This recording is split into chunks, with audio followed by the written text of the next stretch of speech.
ये सम और विषम दो ही प्रकार के सवाल पूछे जाते हैं कि एक पासे को एक बार फेंक दिया जाए तो सम अंक आने की प्रायिकता क्या होगी और विषम अंक आने की प्रायिकता क्या होगी। सम अंक का आपको पता होगा, सम संख्याएं वो संख्याएं होती हैं जिनमें 2 का पूरा पूरा भाग चला जाए।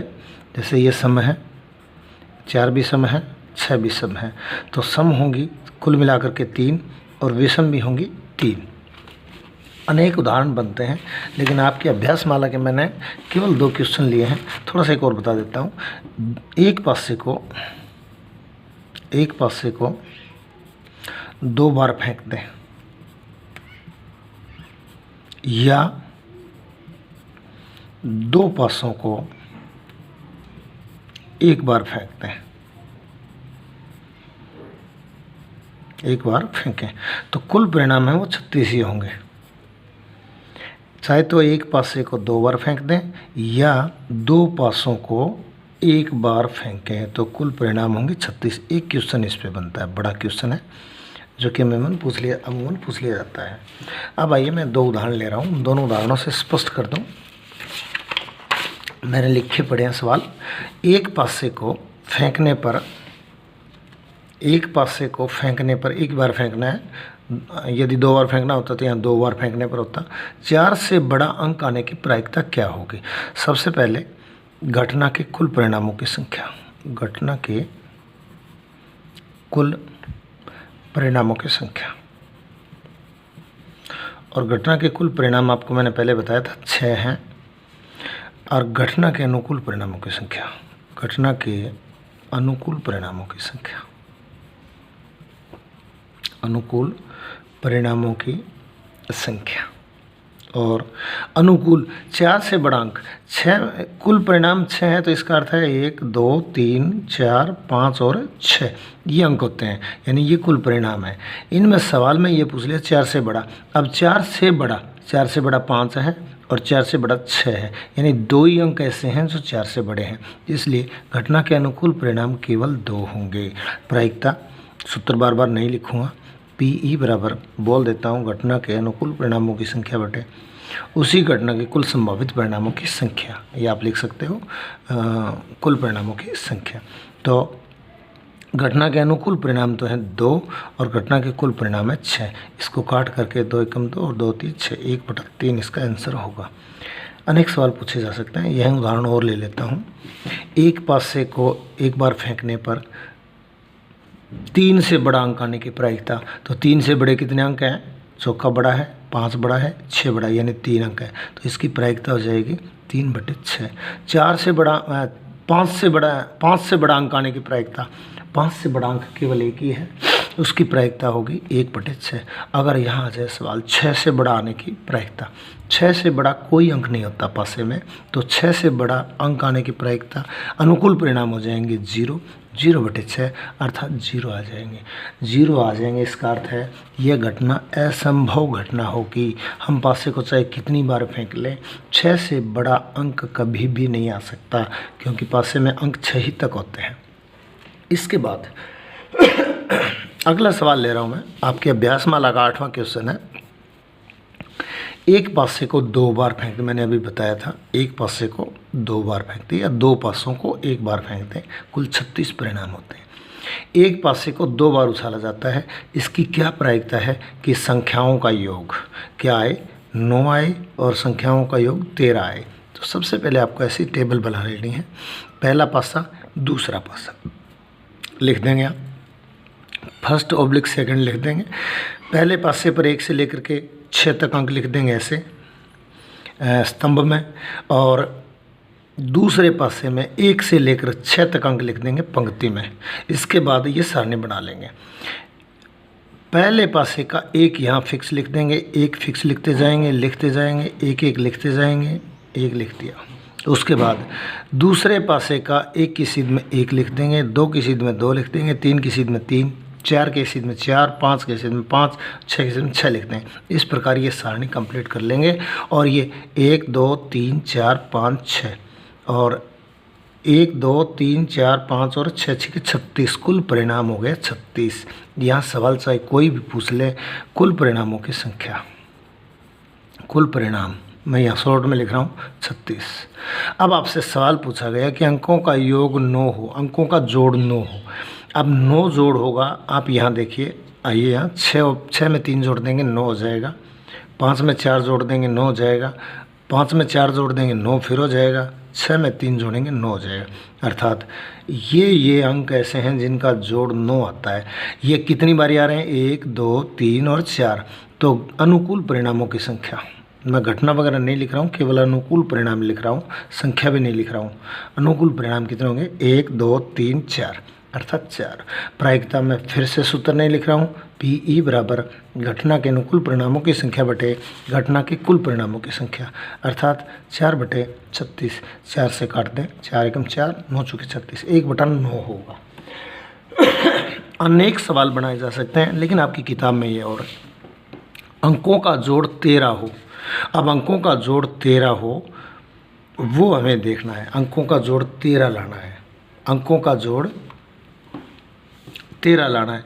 यहाँ अंकों का जोड़ अधिकतम 12 आ रहा है, अंकों का जोड़ 13 कहीं नहीं बैठा। जैसे इसमें जोड़े, 1 में 1 जोड़ दिया 2, 2 में 1 जोड़ा 3, 1 में 2 जोड़ा 3, यहाँ देखेंगे 3 में 1 जोड़ा 4, 2 में 2 जोड़ा 4। यहाँ कहीं भी जोड़ते जाइए, कहीं भी जोड़ते जाइए, ऐसे जोड़ते जाइए, ऐसे जोड़ते जाइए, जोड़ते जाइए, जोड़ते जाइए। लेकिन अधिकतम हम देखते हैं कि अंकों का जोड़ कितना आ रहा है? 6 आ रहा है। तो यहाँ इस सवाल का जो उत्तर होगा वो ये होगा, PE बराबर, वो सब कुछ लिख देंगे, कुल परिणाम 36। अनुकूल परिणाम यहाँ लिखना है मुझे, केवल अनुकूल परिणाम बता रहा हूँ। अनुकूल परिणाम यानी अनुकूल का अर्थ है कोई ऐसे अंक नहीं है जिनका जोड़ 13 बैठता हो। अनुकूल परिणामों की संख्या 0 हो गई, और घटना के कुल परिणामों की संख्या कितनी होगी? 36 हो गई है। कुल परिणाम 36 हो चुके हैं, अनुकूल परिणाम 0 है। तो अनुकूल परिणामों की संख्या बटे कुल परिणामों की संख्या 0/36, और 0/36 का परिणाम क्या आएगा? 0 आएगा। अर्थात ये कैसी घटना है? असंभव घटना है। ये कैसी घटना है? असंभव घटना है। अर्थात ऐसी घटना जिसकी प्रायिकता का मान 0 हो उसे असंभव घटना कहते हैं। इसमें अनेक सवाल हैं, मैं मौखिक 2-3 सवाल और बोल रहा हूँ। एक पासे को 2 बार उछाला जाता है, इसकी क्या प्रायिकता है? मैं इसको काट रहा हूँ कि अंकों का जोड़ 5 हो, अंकों का जोड़ 5 हो। अब अंकों का जोड़ 5 आपको छांटना है। 4 और 1 5, 2 और 3 5, 3 और 2 5, 4 और 1 5। अर्थात इस तिरछी रो में, तिरछी लाइन में अगर हम देखें तो अंकों का जोड़ 5 आता है। अंकों का जोड़ 5 कितनी बारी आ रहा है? 4 बार आ रहा है। कुल परिणाम 36 हैं, और अंकों का जोड़ 5 आने के अनुकूल परिणाम है वो 4 आ रहे हैं, अर्थात 4/36 इसकी प्रायिकता आ जाएगी। काट लेंगे, 1/9 हो जाएगी। अगला इसी में जोड़ देता हूँ मैं कि अंकों का जोड़ 5 न होकर के अंकों का जोड़ 6 हो। अनेक सवाल होते हैं। अंकों का जोड़ 6 हम देख रहे हैं, 5 में 1 जोड़ा 6, 2 में 4 जोड़ा 6, 3 में 3 जोड़ा 6, 4 में 2 जोड़ा 6, 5 में 1 जोड़ा 6। ये रो जो आपकी है वो अंकों का जोड़ 6 को दर्शाती है। कितने हैं? 1, 2, 3, 4, 5। तो कुल परिणाम वही 36 है, अनुकूल परिणाम 5 हो जाएंगे, अर्थात हमारी प्रायिकता हो जाएगी 5/36। 5 और 36 दोनों एक दूसरे में भाग नहीं जाते, अपना उत्तर भी 5/36 होगा। अनेक सवाल हैं, कम से कम 50-60 सवाल आप यहीं बना सकते हैं, लेकिन समय खराब करने से कोई फ़ायदा नहीं है। अपनी अभ्यास माला से और देख लेना, अगर ऐसे कोई सवाल हो तो एग्जाम्पल ज़रूर कर लेना। कोई दिक्कत आए तो मुझे बताना भाई। इसके बाद आइए, ये पासे से संबंधित सवाल आ गए हैं। इसके बाद मैं आपको बता रहा हूँ संख्याओं से संबंधित जो सवाल आते हैं, मैं थोड़ा सा जल्दी में कर रहा हूँ, ये आसान है, कोई बात नहीं। संख्याओं से संबंधित जो सवाल हैं वो 2-3 प्रकार से आते हैं। हालांकि कितनी प्रकार से पूछा जा सकता है, अनेक सवाल बन सकते हैं, लेकिन जो मैंने पहला सवाल आप लोगों के लिए तैयार किया है वो है कि 1 से लेकर के 100 तक की संख्याओं में पूर्ण वर्ग संख्या आने की प्रायिकता क्या होगी? क्या होगी?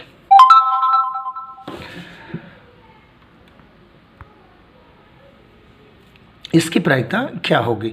1 से लेकर 100 तक पूर्ण वर्ग, यहाँ एक शब्द है पूर्ण वर्ग। पूर्ण वर्ग वही संख्याएं होती हैं, किसी संख्या को किसी संख्या सेम संख्या से गुणा कर देंगे, जो प्राप्त होता है वो वर्ग संख्या, ये वर्ग संख्या है। एक वर्ग संख्या है। इसी प्रकार 2 को 2 से गुणा कर देंगे 4, ये वर्ग संख्या है। 3 को 3 से गुणा कर देंगे 9, ये वर्ग संख्या है। ये इनको वर्ग संख्या यानी पूर्ण वर्ग कहते हैं, अर्थात जिनका वर्गमूल अगर हम ज्ञात करें बिना दशमलव प्राप्त होता है। इसी प्रकार 4 को 4 से गुणा कर देंगे 16 प्राप्त होगा। आपको पता होगा 5 को 5 से गुणा कर देंगे 25 प्राप्त होगा। उसी को उसी से कर देंगे, जो प्राप्त होगा पूर्ण वर्ग कहलाएगी।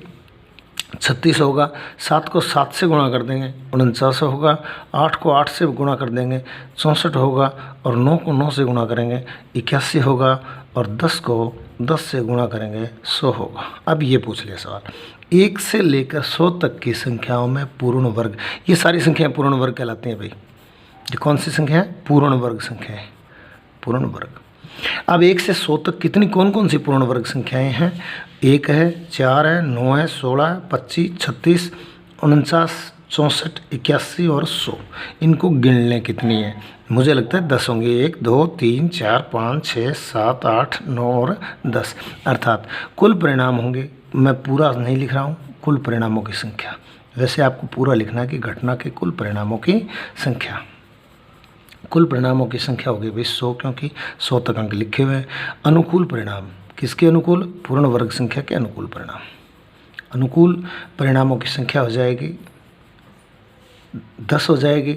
PE बराबर सूत्र फिर नहीं लिख रहा हूँ, बोल रहा हूँ घटना के अनुकूल परिणामों की संख्या बटे उसी घटना के कुल परिणामों की संख्या, और ये हो जाएगा 10/100। और 10 एकम 10 और 10 दाएँ 100, इसकी प्रायिकता होगी 1/10। ये आपका एक छोटा सा मैंने सवाल ले लिया है। इसके बाद आओ घन संख्या। 1 से 100 तक घन संख्या आने की प्रायिकता। अब घन संख्या, एक संख्या को मैं सेम संख्या को मैं 3 बार गुणा कर रहा हूँ, और 1 को 3 बार गुणा किया 1 आया। 2 को भी मैंने 3 बार गुणा कर दिया, और ये क्या आएगा? इसको ये लिख देता हूँ 1 की घात 3, और वो उसका परिणाम भी 1 होता है। 2 की घात 3, इसका परिणाम होगा 8। 3 को भी मैं 3 बार गुणा कर देता हूँ। 3 3 9 3 27, 3 की घात 3 27। जिस संख्या पे घात 3 लगी हो उसको घन संख्या कहेंगे। अर्थात एक किसी संख्या को 3 बार गुणा करने से जो संख्या प्राप्त होती है वो संख्या घन संख्या कहलाती है भाई। ये घन संख्या है, ये घन संख्या। 4 को 4 से और फिर 4 से गुणा किया 16 चौके 64, यानी 4 की घात 3, और ये होगा 64। 5 को 5 से गुणा करते हैं, 5 5 25, 5 125, और 5 की घात 3 बराबर 125। लेकिन अपना सवाल ये है, ये 10 तक याद कर लेना। अपना सवाल ये है 1 से 100 तक घन संख्या। अब 1 से 100 तक 125 तो 100 से ज़्यादा है। 1 से 100 तक कितनी संख्याएं हैं जो घन संख्याएं आएंगी? तो कुल परिणाम दोगे 100। कुल परिणामों की संख्या 100। कुल परिणामों की संख्या होगी भैया 100। और अनुकूल परिणामों की संख्या, अनुकूल परिणामों की संख्या हो गई कितनी? 1 2 3 4। कितनी? 4। इसके आगे यदि कोष्टक में आप लिख सकते हो 1 का घन 1, 2 का घन 8, 3 का घन 27, 4 का घन 64 और 5 का घन 125, जो 100 से अधिक हो जाता है। इसलिए कुल मिलाकर के अनुकूल परिणाम 4 हो गए। प्रायिकता PE बराबर घटना के अनुकूल परिणामों की संख्या बटे कुल परिणामों की संख्या 100। काट दें 4 एकम 4, 25 चौके 100, 1/25 इसका उत्तर होगा। इसके बाद छोटा सा उदाहरण, 1 से 10 तक सम और विषम, सम या विषम संख्या आने की प्रायिकता ज्ञात कीजिए। तो कुल परिणाम 100, कुल परिणामों की संख्या होगी अपने 100। पहले मैं सम ले रहा हूं, अनुकूल परिणामों की संख्या, अनुकूल परिणामों की संख्या 50 हो गई। प्रायिकता घटना के अनुकूल परिणामों की संख्या बटे कुल परिणामों की संख्या, 50 एकम 50, 50 2 100। अब ये 50 कैसे आई? क्योंकि 1 से लेकर 10 तक है भाई, सॉरी, चलो मैं 100 तक कर देता हूँ यहाँ। 1 से लेकर के 100 तक सम या विषम संख्या आने की प्रायिकता, तो कुल परिणाम 100 गए, अनुकूल परिणाम ये हो गए 1 2 3 4 5 6, ऐसे लिखते जाए, 100 तक लिखते जाए। तो हम देखते हैं 1 2 सम है, 4 समय, 6 समय, 8, 10, हर एक छोड़ करके एक सम प्राप्त होती है। ये विषम, ये विषम, ये विषम, ये विषम, आधी सम होती है, आधी विषम होती है। तो सम आने की प्रायिकता भी 50/100 1/2 होगी। विषम आने की प्रायिकता भी 50/100 मीन 1/2 होगी। तो ये संख्याओं से संबंधित आपके जो सवाल थे वो मैं ले चुका हूँ। इसके बाद प्रायिकता में थोड़ा वर्ष के बारे में बचा हुआ है, थोड़ा सा बता देता हूँ। वर्ष 2 प्रकार के होते हैं। पहले वर्ष को कहते हैं साधारण वर्ष, जिसमें 365 दिन होते हैं, और दूसरा प्रकार का वर्ष होता है उसको लीप वर्ष कहते हैं। लीप वर्ष जिसमें 366 दिन होते हैं। साधारण वर्ष को एक नाम और ले लिया गया अपने किताब में, अलीप, क्योंकि लीप का विलोम ए लगा दिया, अलीप हो गया। 365 दिनों में कितने सप्ताह होंगे, क्योंकि एक सप्ताह में 7 दिन होते हैं, 365 को 7 से भाग लगा देंगे। 7 5 35 बच गया एक, 7 2 14। 52 सप्ताह होंगे, याद रखना 52 सप्ताह, लेकिन एक शेष बचा हुआ है, एक दिन अतिरिक्त दिन कहलाता है। अर्थात साधारण वर्ष में 52 सप्ताह यानी 52 हफ्ते होते हैं और एक दिन होता है। इसी प्रकार क्योंकि लीप वर्ष में एक दिन ज़्यादा है, इसलिए वैसे ही याद रख लेना 52 सप्ताह 2 दिन होते हैं। 52 सप्ताह 2 दिन होते हैं। ये हो गया, ये सिर्फ याद रखना है। 52 सप्ताह 1 दिन, इसमें 52 सप्ताह 2 दिन। वैसे मेंटल एबिलिटी में बड़े सवाल बनते हैं, लेकिन यहाँ आपने केवल 10वीं क्लास के बारे में चर्चा कर रहे हैं। अब यहाँ सवाल बनता है कि एक लीप वर्ष में 53 रविवार आने की प्रायिकता, या सोमवार आने की प्रायिकता, या मंगल आने की प्रायिकता, या बुध आने की प्रायिकता, या गुरुवार आने की प्रायिकता, या शुक्र आने की प्रायिकता, या शनिचर यानी शनिवार आने की प्रायिकता, कोई भी पूछ लिया जाए, कोई बार। कौन से वर्ष में? लीप वर्ष में। लीप में 366 दिन होते हैं और 2 दिन अतिरिक्त दिन होते हैं। तो कुल परिणामों की संख्या, घटना के कुल परिणामों की संख्या, और घटना के कुल परिणाम है 366।